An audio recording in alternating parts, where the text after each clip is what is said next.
पुराना चनियोट रोड जंग city station के करीब दो ग्रुपों में झगड़े होने की इत्तला पर रेस्क्यू टीम रवाना। जंग कॉलर की इत्तला के मुताबिक दो ग्रुपों में तसादुम के नतीजे में एक नौजवान को गोली लगी। रेस्क्यू 112 की टीम बरवक्त रिस्पांस देते हुए जाए हादसा पर पहुंची और रेस्क्यू ऑपरेशन शुरू कर दिया। झगड़े के नतीजे में एक शख्स मंठार वल नूर अकबर जख्मी हो गया। रिपोर्ट कर रहे हैं न्यूज बॉक्स के नुमाइंदे राना मोहम्मद रमजान।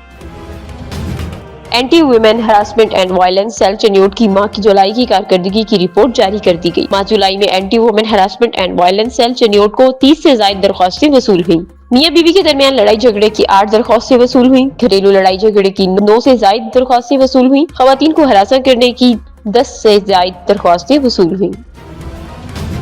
मुल्क भर की तरह मीरपुर खास में भी 14 अगस्त के हवाले से स्टॉल लग गए। मीरपुर खास में 76 माह यौम आजादी शहर में स्टॉल तो लग चुके, लेकिन अलविदा होने वाली हुकूमत 16 माह में की गई महंगाई की वजह से अवाम अपना 76वां जश्न आजादी मनाने के लिए परेशान। रिपोर्ट कर रहे न्यूज बॉक्स के नुमाइंदे हैदर अली।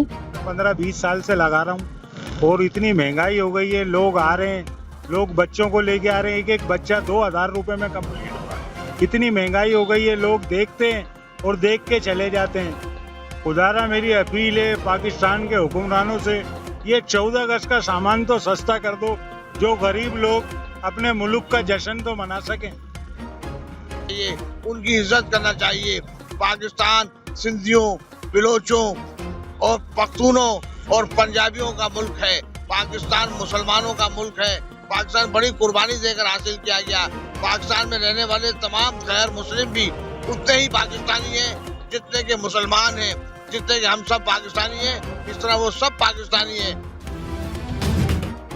निगरान वज़ीर आला पंजाब मोहसिन नकवी की ज़ेर सदारत खुसूसी इजलास नशे के आदी अफराद की बहाली, मंशियात फरोशी के सदुबाब का पायदार प्लान, नशावर अशिया बेचने और इस्तेमाल करने वालों के खिलाफ सख्त क्रैकडाउन का हुक्म, मंशियात सप्लाई करने वाले बड़े माफिया को कानून के शिकंजे में लाया जाए, नशे के आदी अफराद की बहाली के लिए खुसूसी सेंटर के कयाम का फैसला। रिपोर्ट कर रहे न्यूज बॉक्स के नुमाइंदे सैयद जफर अब्बास।